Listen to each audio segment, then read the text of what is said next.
আকাশবাণী আগরতলা।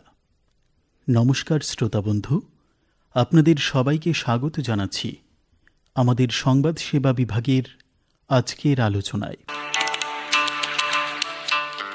শ্রোতাবন্ধু, আমরা জানি আমাদের এই পৃথিবীতে জীববৈচিত্র্য বলে একটা বিষয় রয়েছে, আর এই জীববৈচিত্র্য আছে বলেই আমাদের পরিবেশে শক্তি প্রবাহ ঘটে চলছে।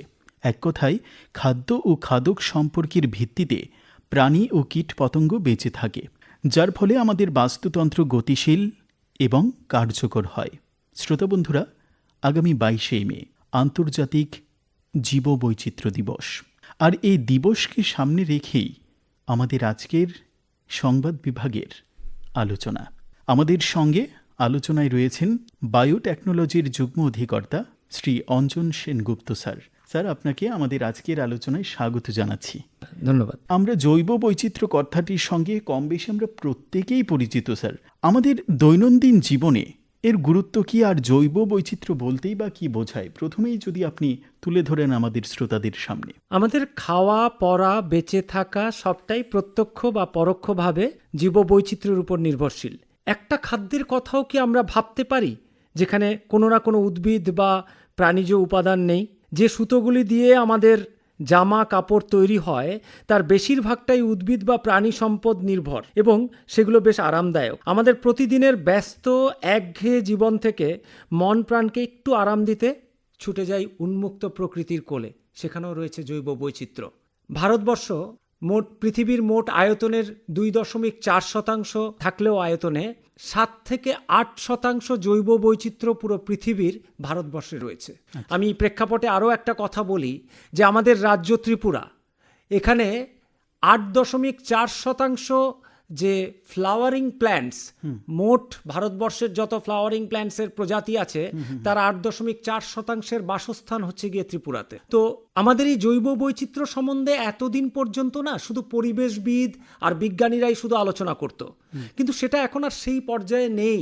আমাদের ক্রমবর্ধমান যে নগরায়ন হচ্ছে এবং অন্যান্য যে সমস্ত পরিবর্তনগুলো হচ্ছে, তাতে জৈব বৈচিত্র্যের প্রয়োজনীয়তা আমরা রন্ধ্রে রন্ধ্রে অনুভব করছি। এবারে আসছি, জৈব বৈচিত্র্য কাকে বলে? একটা নির্দিষ্ট সময়ে একটা নির্দিষ্ট অঞ্চলের জীব সমষ্টি এবং তার বাসস্থানকে সেই অঞ্চলের জৈব বৈচিত্র্য বলে। তার মধ্যে শুধুমাত্র এরকম ভাবলে হবে না যে শুধু কতগুলো প্রজাতির গাছ বা কতগুলো প্রজাতির প্রাণী। এককোষী জীব থেকে শুরু করে বহুকোষী উদ্ভিদ থেকে শুরু করে মহীরুহ থেকে শুরু করে আমাদের প্রাণী, আমাদের মানুষ, আমরা সবাই এই জৈব বৈচিত্র্যের মধ্যে আছি। জৈব বৈচিত্র্য সংরক্ষণের উদ্যোগটা কিভাবে শুরু হয়? আসলে এই জৈব বৈচিত্র্য নিয়ে আমরা ভাবতে শুরু করলাম এবং আমরা দেখলাম যে এর প্রয়োজনীয়তা রয়েছে, কারণ আমাদের জীবন এবং বাস্তুতন্ত্র এই দুটোর সঙ্গে জৈব বৈচিত্র্য অঙ্গাঙ্গিভাবে জড়িত। এ নিয়ে বেশ কথাবার্তা চলছিলই। তার মধ্যে 8-এর দশকে এর প্রয়োজনীয়তা সম্পর্কে চারিদিকে একটা শোরগোল পড়ে যায়, এবং সেই সময় ইও উইলসন বলে একজন বিজ্ঞানী, উনি বায়োডাইভার্সিটি বা জৈব বৈচিত্র্যের উপরে একটা বই লেখেন। সেটা লেখেন 1988 সালে। পরবর্তীতে ব্রাজিলের রিও ডি জেনেরোতে আমাদের যে আর্থ সামিট হয়েছিল, সেখানে কনভেনশন অন বায়োলজিক্যাল ডাইভার্সিটি, এই চুক্তিটি অর্থাৎ এটা নেওয়া হয় হাতে, এবং সেই প্রথম সরকারিভাবে মানুষ স্বীকার করে যে জৈব বৈচিত্র্য আমাদের সঙ্গে অঙ্গাঙ্গিভাবে যুক্ত এবং আমাদের উন্নয়নে জৈব বৈচিত্র্যের অবদান দরকার। তো এটাকে সামনে রেখেই 1992 সালে মোট 196টি দেশ এই চুক্তিতে স্বাক্ষর করে, এবং ভারতবর্ষ 1993 সালে এই চুক্তিতে স্বাক্ষর করে। তো এই ক্ষেত্রে যদি বলি যে আমাদের দেশ ভারতবর্ষ জৈব বৈচিত্র্য রক্ষায় কি উদ্যোগ নিয়েছে? আমাদের দেশে সর্বপ্রথম যখন এই চুক্তিতে অর্থাৎ এই কনভেনশনে যখন তার নাম লেখালো, তখন যে কাজটি সবচেয়ে প্রথম করলো সেটা হচ্ছে যে একটা তালিকা তৈরি করা, জীব সমষ্টির বা জৈব বৈচিত্র্যের একটা তালিকা তৈরি করা এবং তার সংরক্ষণের বিভিন্ন উপায়গুলো তৈরি করা এবং কিভাবে সে সংরক্ষণ করবে তার একটা রূপরেখা তৈরি করা এবং তা কিভাবে বাস্তবায়ন করবে তারও একটা রূপরেখা তৈরি করা। এটাকে সামনে রেখে 2002 সালে একটি আইন হলো, সেটাকে বলা হচ্ছে বায়োলজিক্যাল ডাইভার্সিটি অ্যাক্ট। এই যে আইনটা হয়েছে, এই আইনের আওতায় যেটা এলো সেটা হচ্ছে গিয়ে যে আমাদের যে জৈব সমষ্টি বা জৈব বৈচিত্র্য রয়েছে তার সঠিকভাবে সংরক্ষণ করা 1 নম্বর, এবং তার সুনিয়ন্ত্রিত ব্যবহার করা ওই আইনে রইল। এবং তৃতীয় যেটা, সেটা হচ্ছে এই জীব সমষ্টি বা জৈব বৈচিত্র্যর ব্যবহার করে কেউ যদি কোনো লাভ নেয়, সেই লাভটাকে সমাজের কাছে এবং জৈব বৈচিত্র্যের যে উন্নয়নে সেই লাভটাকে সুষমভাবে বন্টন করা। এই 3টে জিনিস নিয়েই ভারতবর্ষে এই 2002 সালে এই আইনটা প্রণয়ন হয়। আমাদের রাজ্যে কিভাবে কাজ চলছে জৈব বৈচিত্র্য রক্ষার ক্ষেত্রে? দেখুন, যখন এই আইনটা প্রণয়ন হয় তখন এটা একটা ত্রিস্তরীয় পরিকাঠামো তৈরি হয়। একটা হচ্ছে গিয়ে ন্যাশনাল বায়োডাইভার্সিটি অথরিটি বা এনবিএ, আর তার পরের স্তরটা হচ্ছে গিয়ে স্টেট বায়োডাইভার্সিটি বোর্ড। প্রত্যেকটি রাজ্যেই স্টেট বায়োডাইভার্সিটি বোর্ড আছে। তারপরে হচ্ছে লোকাল লেভেলে বায়োডাইভার্সিটি ম্যানেজমেন্ট কমিটি। আমাদের রাজ্যেও স্টেট বায়োডাইভার্সিটি বোর্ড রয়েছে এবং এনারা কি করে, জৈব বৈচিত্র্য সম্বন্ধীয় বা একে সংরক্ষণ করার জন্য, এর সুনিয়ন্ত্রিত ব্যবহারের জন্য যদি কোনো পরামর্শ দিতে হয় সেটা তারা রাজ্য সরকারকে দেয়। ঠিক একই রকমভাবে ন্যাশনাল বায়োডাইভার্সিটি অথরিটি যে রয়েছে তারা কেন্দ্রীয় সরকারকে এই জৈব বৈচিত্র্য সংরক্ষণ, জৈব বৈচিত্র্যের সুনিয়ন্ত্রিত ব্যবহার বা এর যদি অন্য কোনো উপদেশ থাকে সেটা এরা দিয়ে থাকে।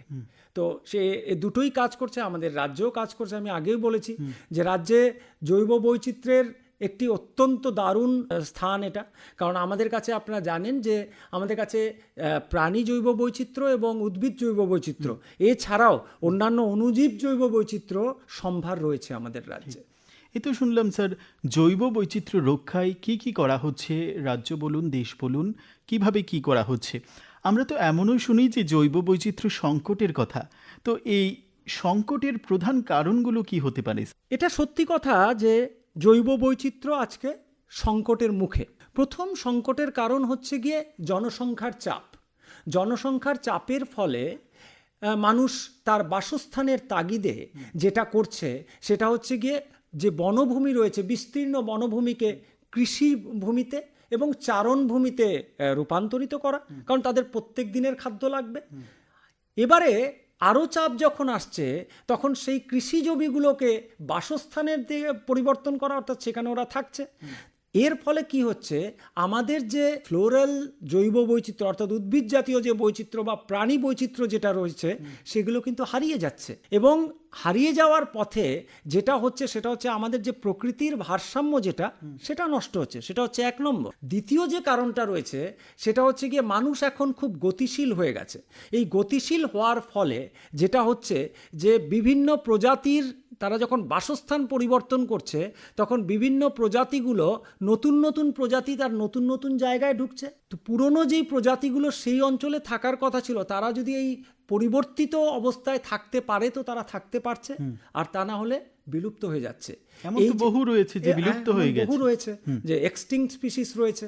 আমাদের ভারতবর্ষে 4টে হটস্পট রয়েছে।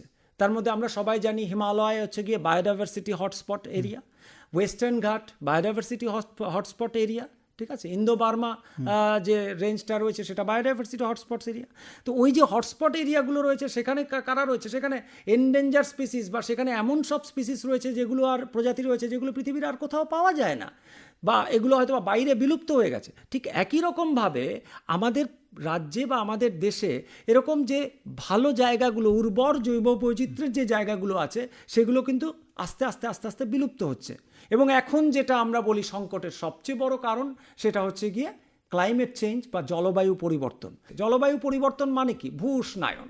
এবং তার ফলে কি হচ্ছে, বৃষ্টিপাতের তারতম্য হচ্ছে। আমাদের রাজ্যে দেখুন, আমাদের রাজ্যে বৃষ্টিপাতের তারতম্য হচ্ছে। এবার দেখুন গ্রীষ্মকালে প্রচণ্ড গরম। এই গরমটা তো আগে ছিল না। আমরা একটা অ্যানালাইসিস করে দেখেছি যে গত 30 বছরে শীতকালীন মিনিমাম তাপমাত্রা 2 ডিগ্রি বেড়ে গেছে, গরমকালের তাপমাত্রাও বেড়ে যাচ্ছে। এর ফলে কি হচ্ছে, কোনো একটা অঞ্চলের যদি যে সমস্ত প্রজাতিগুলো থাকতো ওরা ওই যখন টেম্পারেচারটা বেড়ে যাচ্ছে তখন আর ওরা থাকতে পারছে না, ওরা আস্তে আস্তে কি হচ্ছে, ওরা চলে যাচ্ছে আরেকটু ঠান্ডা জায়গায়। তো এরকম করতে করতে এই বৈচিত্র্য আস্তে আস্তে নষ্ট হয়ে যাচ্ছে। তো এই সমস্ত প্রধানত এই 3-4টা কারণ আছে। তারপরে নগরায়ন আছে, হ্যাঁ, তারপরে আমাদের রাসায়নিক সার এবং রাসায়নিক কীটনাশক আমরা ব্যবহার করছি, তার ফলে আমাদের যে সমস্ত উপকারী অণুজীব রয়েছে, যারা জৈব বৈচিত্র্যের অঙ্গ, যারা জীব সমষ্টি হিসাবে আমাদেরকে সাহায্য করে, সেই জায়গা সেগুলো আস্তে আস্তে বিলুপ্ত হচ্ছে। আরও একটা কারণ আছে জৈব বৈচিত্র্য ধ্বংসের, সেটা হচ্ছে আমরা বাইরে থেকে অন্য প্রজাতিগুলোকে আমাদের কাছে নিয়ে আসছি। সেটাও কিন্তু ঠিক না। যখন আমরা কোনো এক্সোটিক ভ্যারাইটিকে আনবো, তখন সে এই নতুন জায়গায় সে যখন প্রতিষ্ঠিত হবে, প্রতিষ্ঠিত হওয়ার পরে সেই নতুন জায়গার জৈব বৈচিত্র্যের জন্য খুব ভালো হবে না। যেমন কচুরিপানা বাইরে থেকে আনা হয়েছে। এবারে দেখুন প্রায় প্রত্যেকটা জলাশয়ে কচুরিপানা আছে। তার ফলে জলাশয়ের যারা প্রাকৃতিকভাবে যেই সমস্ত জীব সমষ্টি ছিল তাদের জন্য সমস্যা হচ্ছে। এক সময় অস্ট্রেলিয়াতে কি করা হয়েছিল, খরগোশ আনা হয়েছিল। উদ্বাস্তুরা ইউরোপ থেকে খরগোশ এনেছিল অস্ট্রেলিয়াতে। এনেছিল কেন? তার মাংস খাবার জন্যে এবং তাকে দিয়ে যাতে ওরা মানে বাড়িতে পুষতে পারে তার জন্য। এবারে কি হয়েছে, খরগোশের সংখ্যা প্রচুর বেড়ে গেছে এবং তাদের শিকারও একটা ইচ্ছে ছিল। তো এই শিকার করা এবং মাংস খাওয়া এটার জন্য এনেছিল। এবার খরগোশ বেড়ে গেল, বাড়তে বাড়তে এমন অবস্থা হলো যে কৃষি জমি ধ্বংস হয়ে গেল অস্ট্রেলিয়াতে। তো সেটা হচ্ছে জৈব বৈচিত্র্য যদি সঠিক রাখতে হয় তাহলে বাইরের কোনো প্রজাতিকে এনে মানুষ তৈরি করতে পারে না। আমি পরিশেষে একটা কথা এখানে বলতে চাই, মানুষ ছাড়া জৈব বৈচিত্র্য চলবে এবং এগিয়েও যাবে, কিন্তু যদি জৈব বৈচিত্র্যে যে সমস্ত জীব সমষ্টি আছে তার যদি 1-2 বা 10টা না থাকে তাহলে মানুষ বাঁচতে পারবে না। স্যার, রাজ্যের বাস্তুতন্ত্র ও জলাশয়ের প্রেক্ষাপটে জৈব বৈচিত্র্য রক্ষা এবং কৃষিক্ষেত্রে কি পদক্ষেপ নেওয়া যেতে পারে, কি মনে হয় আপনার? প্রথমত যেটা সবচেয়ে গুরুত্বপূর্ণ সেটা হচ্ছে একটা জৈব বৈচিত্র্য শুধুমাত্র উদ্ভিদের জন্য নয়, সেটা অ্যাকুয়াটিক বায়োডাইভার্সিটিও আছে, প্ল্যান্ট বায়োডাইভার্সিটি আছে, অ্যানিম্যাল বায়োডাইভার্সিটি আছে, মাইক্রোবিয়াল বায়োডাইভার্সিটি আছে। আমাদের একটা ভালো জীব সমষ্টি যদি আমাদের সংরক্ষণ করতে হয় এবং তার যদি সুনিয়ন্ত্রিত ব্যবহার করতে হয়, তার জন্য সবচেয়ে প্রথম যেটা দেখতে হবে সেটা হচ্ছে যে কোনো অঞ্চলে যাতে ওয়েটল্যান্ড ঠিক থাকে, অর্থাৎ জলাভূমি যাতে ঠিক থাকে। দ্বিতীয়ত যেটা হচ্ছে এটা যদিও আমি পক্ষান্তরে আমি আরেকটা প্রসঙ্গেই চলে গেলাম, তাও আমি বলছি জৈব বৈচিত্র্য বোর্ডের আরও একটা খুব ইম্পর্টেন্ট কাজ আছে। সেটা হচ্ছে গিয়ে যে যদি কেউ জীব সমষ্টি নিয়ে ব্যবসা করতে চায় তাহলে কিন্তু তাকে রাজ্যের জৈব বৈচিত্র্য বোর্ডের কাছে জানাতে হবে যে সে কোন জীবের ব্যবসা করবে এবং সেটার মোট মূল্য কত এবং তার বাণিজ্যিক মূল্য কত। সেক্ষেত্রে যদি দেখা যায় যে সেই জীবটা বা সেই মানে প্রাণী বা সেই উদ্ভিদটি আজকে এক্সটিংক্ট বা সেগুলো একটা বিরল প্রজাতিতে পরিণত হয়েছে, তাহলে কিন্তু জৈব বৈচিত্র্য বোর্ড সেই পারমিশন নাও দিতে পারে এবং তা থেকে যে লভ্যাংশ আসবে সেটা জৈব বৈচিত্র্য সংরক্ষণে ওকে আবার মানে ফেরত দিতে হবে। এটা একটা চুক্তিও হয় এদের মধ্যে।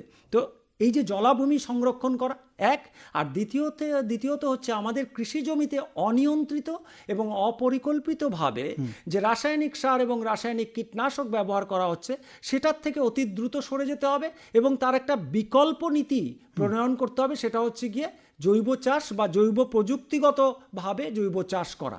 যদি সেটা আমি করতে পারি তাহলে মাটির স্বাস্থ্য ভালো থাকবে। মাটির স্বাস্থ্য ভালো থাকলে পরে যে মাটিতে যে সমস্ত আমাদের জীব সমষ্টি রয়েছে, মাইক্রো অর্গানিজমস রয়েছে, সেগুলো বাড়বে এবং সেগুলো বাড়লে পরে ধীরে ধীরে ওই যে পরিবেশ এবং বাস্তুতন্ত্র সেটা ফিরে আসবে। সেটা হচ্ছে রিস্টোরেশন অফ দ্য ইকোসিস্টেম। তো আমরা এরকমভাবে এগোতে হবে। প্রত্যেক বছর এই দিবসটিকে সামনে রেখে একটা থিম করা হয়। এবছরও যেমন থিম রয়েছে পরিকল্পনার অংশ হোক, কিভাবে দেখছেন এই থিমটাকে? আসলে 2002 সালে যখন বায়োডাইভার্সিটি অ্যাক্ট চালু হয় তারপর থেকে যখন আমরা এখনো বলছি যে জৈব বৈচিত্র্য নিয়ে কাজ এর সূচনা মাত্র, এত বছর পরেও এটা কিন্তু শুধুমাত্র আমাদের দেশে নয় বা আমাদের রাজ্যে নয়, আমাদের পৃথিবীতেই এই জিনিসটা রয়েছে। যার জন্য আমি একটা প্রসঙ্গ এখানে টেনে আনতে চাই, সেটা হচ্ছে গিয়ে কুনমিং মন্ট্রিল যে একটা প্রস্তাবনা হয়েছে, একটা লক্ষ্য রাখা হয়েছে 2030 সালে। সেখানে 3টে জিনিসের কথা বলা হয়েছে।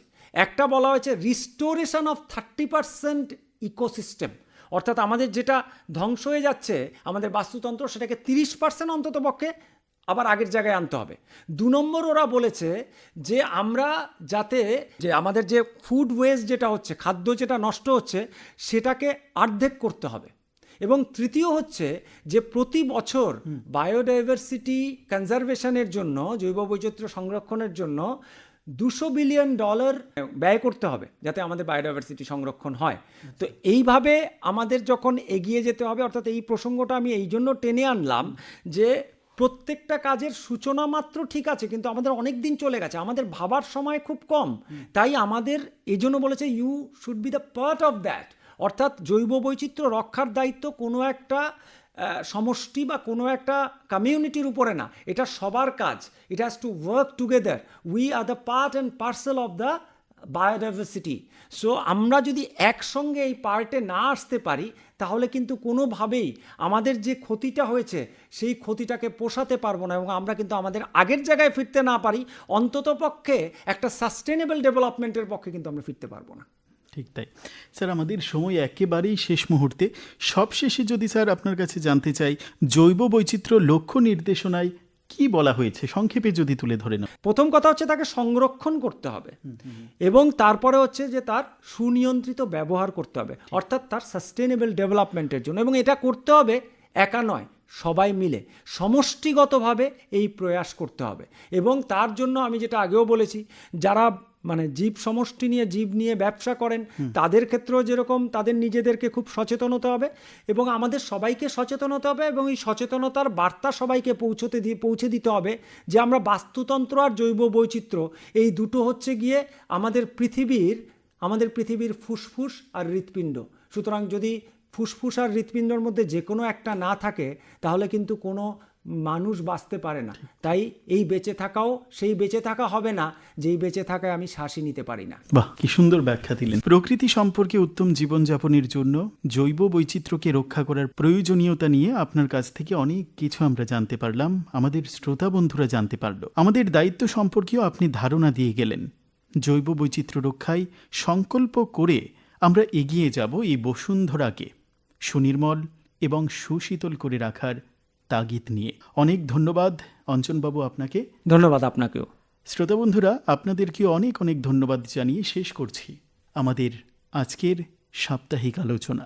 নমস্কার।